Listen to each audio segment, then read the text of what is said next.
برنامه اخباری آزادی خوش آمدید. درود بیننده عزیز. امروز 17 سپتامبر است. با همکارانم از دوشنبه و پرگ خبرهای آخرین تاجیکستان و جهان را خلاصه کرده ایم. نگاه به سرخط خبرها. در رابطه با کشتار مادر با 3 فرزندش در ناحیه رودکی نفر سیوم بازداشت شده است. گمانبران همسایه این خانواده بودند.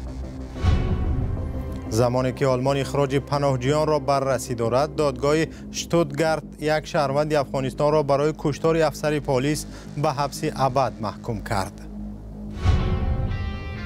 مقامات تاجیک چی طور و با کدام راه‌ها تلاش می‌کنند که مخالفان متهم به افراطگرایی را با وعده عفو به تاجیکستان برگردانند؟ یعنی که گفتن که در همین گروه‌های مخالفین لایک گذاشته، شما همین قدر سخن گفتن خلاص. برنامه را از جزئیات حادثه پرسر و صدای قتل 4 عضو یک خانواده در ناحیه رودکی آغاز می‌کنیم. با گمان شرکت در کشتار مادر و 3 کودکش در ناحیه رودکی، گمانبر سیوم بازداشت شده است. 2 منبع جداگانه رادیو آزادی گفتند که این نفر هنگام فرار به ازبکستان بازداشت شد. خبری رسمی در این باره نیست و تا حال سخن از 2 گمانبر می‌رفت. خبرنگاران رادیو آزادی ملا رجب یوسفی و امیر ایسایف بار دیگر به جای واقعیت دهه دریاآباد ناحیه رودکی رفتند تا به سوال‌های بی جواب پاسخ یابند. هراس و وحشت همانا بر فراز دهه دریاآباد ناحیه رودکی چرخ میزند. مردم آن غمگینند. جزئیات نو و تکان دهنده فاجعه، عکس‌های دهشتناک در گوشه تلفن‌ها و آوازهای گوناگون نه تنها آنها، آدمان زیادی را اذیت می‌دهد. این منزل همان عائله است که شب 5 سپتامبر زن و 3 فرزندش را کشتند. در همسایگی آن یک خانه بعد خانه یکی از گمانبران است که زن او را میشناخته است. با گفته حداقل 3 نفر از همسایه‌ها، گمانبران میدانستند که زن یک گاوش را فروخته است و شوهرش برایش از روسیه پول فرستاده است. شهلا نظروی 45 ساله به همسایه‌ها گفته است که برای ساختن خانه و گذراندن توی پول جمع کرده ایستادند. سیف الله یکی از گمانبران این جنایت که در همسایگی این زن زندگی میکرد، 32 سال داشته قبلا برای دزدی زندانی شده بوده است. وی تکثیرانی میکرده است ولی اخیراً بیکار بوده و از بانک هم قرضدار بوده است. نعمان نورس 16 ساله که همراه سیف الله بازداشت شد، برادر ینگه سیف الله میباشد. درباره او معلومات زیاد در دست نیست. در مکتبی که نعمان تحصیل میکند به ما گفتند که او همراه مادرش میزیست و پدرش سالها پیش فوتیده است. مادر نعمان در صحبت با رادیو آزادی گفت باور ندارد که پسرش دست به چنین جنایتی مدهش زده باشد. با گفته همسایه‌ها شب جمعه 5 سپتامبر سیف الله از زن خواسته است که نعمان نورس را از سرباز شکار یا ابله پنهان کند. شهلا نظرور راضی شده است، اما رفتار بدینه این 2 نفر برایش شبهه‌ناک بود، چون آنها بعد به حجره در آمدن به کفت و کاب چیزی سر کردند. آنها پول و دارایی‌ها را می‌جستند. سیف الله از ترس آنکه زن او را شناخت و به مقامات خبر می‌دهد به او حمله می‌کند. زن خواهش می‌کند که همه پول‌ها و چاروای عاقل را گرفته برد ولی به او و فرزندانش ضرر نرساند. اما سیف الله به بدن زن 2 کارت زده است. بعد این 3 فرزندش را به قتل می‌رسانند. 2 دختر زن را که یکی 15 و دیگری 17 سال داشتند با کارت و پسر 12 سالش را با خلطه سلفانی نفس بند کرده کشتند. با گفته همسایه‌ها شوهر این زن حلیم قبلا در نیروگاه راغون کار می‌کرده است و بعد به مهاجرت رفته است. زن خانشین بوده، چارواداری می‌کرد و شیر می‌فروخت. بعد این حادثه بعضی همسایه‌ها از ترس و هراس از ده رفتند، به خصوص آنهایی که شوهرانشان در روسیه هستند. با وجود پیدا شدن گمانبران، برخی از آنها تا حال به خانه‌هایشان برنگشتند. نظر شوهر زن و نزدیکان دیگر گمانبران به حادثه معلوم نیست. خبرنگاران رادیوی آزادی آنها را در منزل‌هایشان یا محل زیستشان پیدا نکردند. در خانه آنها بسته است.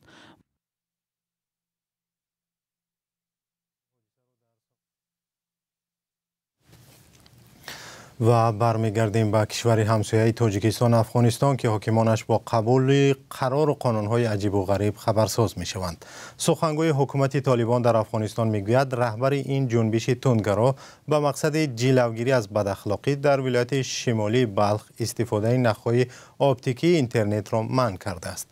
از زمانی سر قدرت آمدن طالبان در سال 2021 این باری اول است که اداره‌های حکومتی بخش خصوصی نهادهای جمعیتی و خانه‌های ساکنان بلخ از اینترنت محروم می شوند. در همین حال اینترنت موبیلی فعال است. سخنگوی حکومت بلخ حاجی عطاالله زید به خبرگزاری اسوسییتد پرس گفته است که منع کامل با حکم رهبر طالبان هیبت الله آخوندزاده جاری شده است. معلوم نیست که این قرار در ولایت بلخ است و یا این حکم به دیگر ولایت‌های افغانستان نیز دخل دارد. در گذشته مقامداران افغانستان هنگام چاره‌بینی‌های دست جمعی استفاده اینترنت موبیلی را منع می‌کردند تا از انفجار مواد ترکنده پیشگیری کنند. حالا رو آوریم به آلمان. دیروز دادگاه شهر شتوتگارت یک شهروند افغانستان را که با کشتار یک افسر پلیس متهم میشد به حکم ابد محکوم کرد. در این باره همکارمان میرزانبی خالقزاد تفصیلات بیشتر دارد. در آلمان یک زاده افغانستان برای کشتار فردی در گردی‌همایی ضد اسلامی به حبس ابد محکوم شد.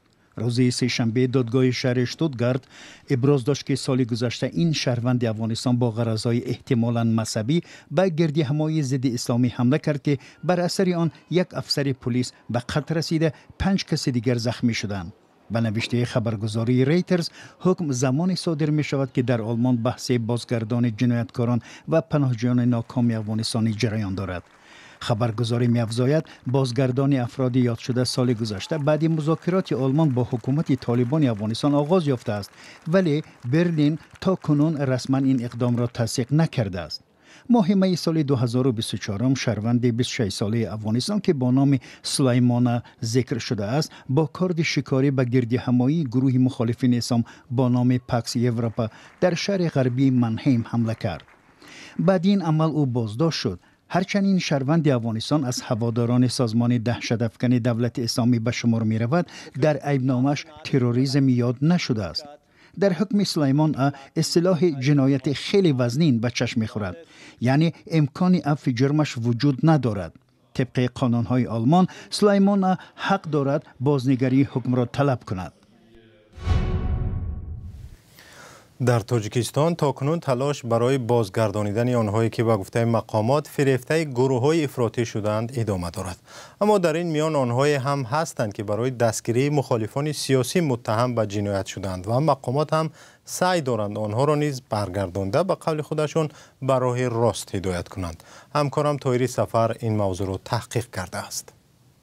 ما قطعیت گاف دیسم اومدنی باشه بخیز عرضه تبنایز بخیز گیان اومدنی باشه میقاپیم بهشون محکمه بکنیم به یگون نمی تعدید به یگون شیطونی. پارچه از گفتگوی تلفنی یک مفتش ریاست مبارزه با جنایت‌های سازمان یافته با شمس‌الله امانوف مهاجر کره که در تاجیکستان به افراطگرایی متهم شده است. صحبت تابستان سال 2024 ثبت شده است. یعنی که گفتن که در همین گروه‌های مخالفین لایک داشته شما همین قدر سخن گفتن خلاص گفتن باید برگردی با وطن، گفتن که تو مبلغ گذاری کنید با محمد ایقول صدرالدین. یعنی برای این کارش یعنی درست شماردن تروریسم دعوت به تروریسم به ضد او بر طبق ماده 179 کودکس جنایی پرونده باز کردند. محمد اقبال صدرالدین مقیم اروپا و صاحب وبسایت اصلاح است و سیاست‌های حکومت تاجیکستان و به خصوص امام علی رحمان و اطرافیانش را با لحن تند تنقید می‌کند. دادگاه عالی رسانه‌های محمد اقبال صدرالدین را افراطی اعلام کرده است و خودش هم پرونده جنایی دارد. شمس‌الله امانوف ساکن 33 ساله باختر یکی از آنها است که میگوید تطبیق عفو آلوده به فساد و رشوه‌خوری، قانون شکنی و تهدید به خویشاوندان متهمان به جنایت و مخالفان و منتقدان حکومت تاجیکستان است. همسر ما بومان هست در اینجا، اون خودش نقل میکنه میگه که مثل یک حیوان برای در یک جنبه مونند، همونجا روز تا به یا گشنه تشنه حتی نمیمونن که حاجت خانه برای فقط همین خگب میگن که زنگ بزنین فرزندتونه یا که شوهرت زنگ بزن برگرده. در 10 سال آخر سال 2024 ضمن یک سخنرانی رئیس جمهور امام علی رحمان گفت که در 10 سال گذشته پرونده‌های 1640 نفر از شهروندان فریب خورده که به وطن برگشتند قطع شده است. هدف به گفته مقامات فراهم آوردن شرایط برگشت آنهایی است که در جنایت‌های وزنین دست نداشتند و می‌خواهند زندگی آسایشته پیش برند. گناه او را عفو کردند. وزارت امور داخلی ماه پیش در یک برنامه تلویزیونی گفت که عبدالرحمن احمدوف ساکن خوجند با اختیار خود به تاجیکستان برگشت و از جوابگری جنایی آزاد شد. دولت قطع کرده و میکنیم گفتم همین ما عریضه کرده آمدیم وقتا همین کارها وجود داشته است. اما شمس‌الله امانوف که حالا در اروپا است بیم دارد که اگر برگردد کسی او را عفو نمی کند و به این عقیده است. همین زندانیای سیاسی هست، اینا رو وقتی که آزاد کنن بعد من یعنی که باور میکنم میتونم که بر بگردم به وطن. اگر نه هیچ امکانی ندارد که من بر بگردم به وطن. حاضر رو اگر بر بگردم من نه کم از 12 سال کنج زندان میشینم. سلام، اگر خط و خبر میخواهید ما داریم. نوید بامدادی، سرخط خبرها، اخبار تاجیکستان و جهان، گزارش ها و تحلیل ها. چی میگذرد و چرا؟ دانستن فهمیدن است. زمینه یا اپ ما را بگیرید. به زوراوری با این نام ساکنان تاجیکستان در تلفن‌های خود پیامک دسترس کردند که در آن گفته می شود اگر زوراوری و خشونت دیدند بر رقم مخصوص کمیته زنان زنگ زنند. مقامات میگویند با این راه میخواهند پیش راهی لطوکوب خشونت در خانواده ها را بگیرند. اما برخی از تحلیلگران به نتیجه آور بودن این اقدام چندان باور ندارند. زرانگیز نوروز شاه گزارش می‌دهد. هر سال من دوبار لیچی نمیگیرم، عصب نروی عصب من لیچی نمیگیرم که عصبم آرام شود.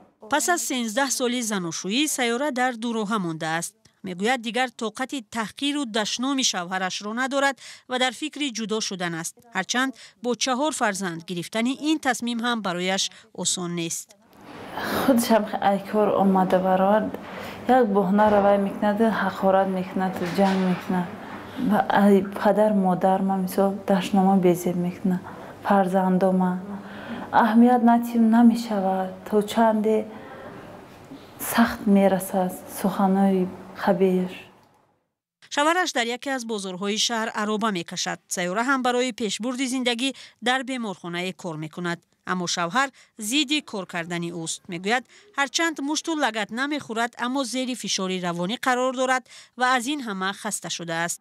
برای مشورت و کمک وی به کمیته کار با زنان و عائله آمده است. با او گفتند برای جداشوی شتاب نکند. را فکر دقت کن، اندیشه کن، مثل خلاصه تبرار.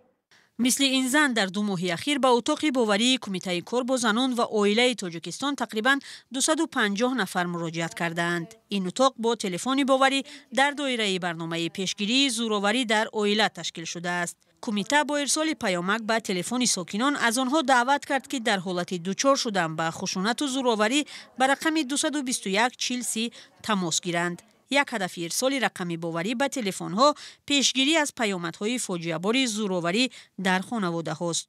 در حالت وزنین ترین یعنی مراجعت کرده میتواند یاری پرسیده میتواند، زیرا که این تلفن امروزه ما همه وقت در تماس است.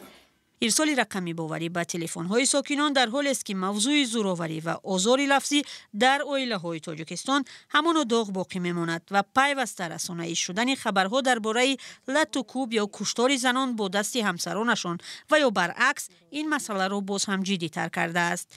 اما طور بعضی از جبردیده‌ها میگویند نه همیشه در حالت ضروری و مراجعت از سوی کمیته یا سازمان‌های کار با زنان حمایت می‌یابند. یکمش این که نه همه آدما و زنها مخصوصا میتوانند باور کرده زنگ زنند، یکمش. و دیگرش این که اونجا وای دارد، لیمیت دارد، یعنی وقتش معین است، از مثلا از ساعت 8 تا 5 یا 6 بیگاه. کارمندان کمیته زنان میگویند در آینده رقم باوری برای جبردیده‌های خشونت 24 ساعت فعال خواهد بود. اما سازمان ملل در یک گزارشش به آن تاکید کرده بود که تقریباً 75% زنان جبردیده برای کمک مراجعت یا صدا بلند نمی‌کنند. کارشناسان هم میگویند با این اندیشه که گپ خانه نباید به بیرون برآورده شود، مردم و مخصوصا زنان از شکایت خودداری میکنند. به گفته جامعه شناس زلیخا عثمانووا این اندیشه باید تغییر داده شود و ضرور است که تمام جامعه دست به کار شود و با جلب روحانیون و تهیه نوارهای مخصوص به مردم رسانیده شود که خشونت و زوراوری منع است. اینجا برنامه به پایان رسید. خدا نگهدار.